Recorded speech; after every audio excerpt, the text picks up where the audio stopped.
कुङ्कुमतो नियतारुणितातुलनीलतनो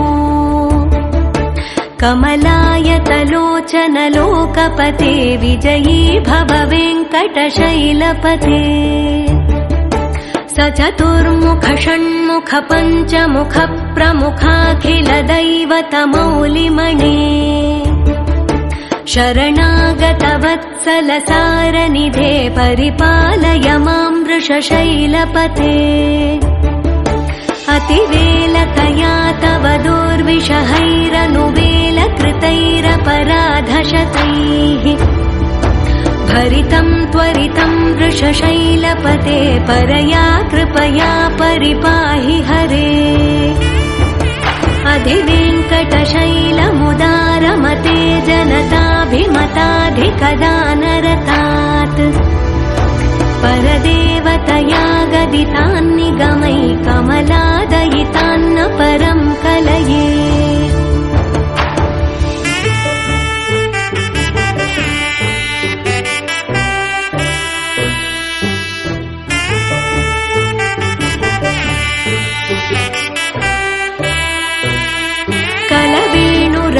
वशगोपवधूशतकोटिवृतात् स्मरकोटिसमात् प्रतिवल्लविकाभिमतात् सुखदात् वसुदेवसुतान्न परं कलये अभिरामगुणाकरदाशरथे जगदेकधनुर्धर धीरमते रघुनायक राम रमेश विभो वरदो भवदेव दया जलधे अवनीतनया कमनीयकरं रजनीकरचारुमुखाम्बुरुहम् रजनीचरराजतमो मिहिरं महनीयमहं रघुराममये सुमुखं सुहृदं सुलभं सुखदं स्वनुजं च सुखाय ममोघशरम् अपहाय रघुद्वहमन्यमहं न कथञ्चन कञ्चन जातु भजे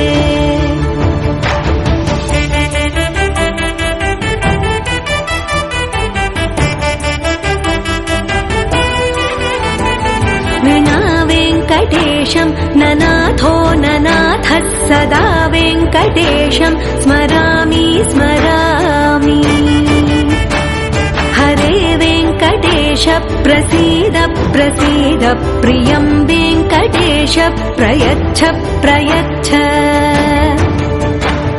विना वेङ्कटेशं ननाथो ननाथः सदा वेङ्कटेशं स्मरामि स्मरामि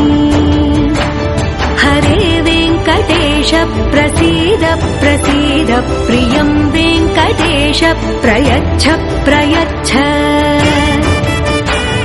अहं दूरतस्ते पदाम्भोजयुग्मं प्रणामेच्छया गत्य सेवां करोमि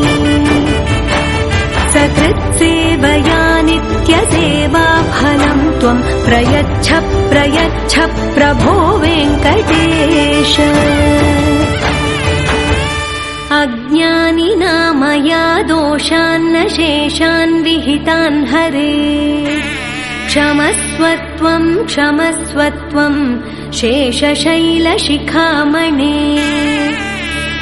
अज्ञानिना मया दोषान्न शेषान् विहितान् हरे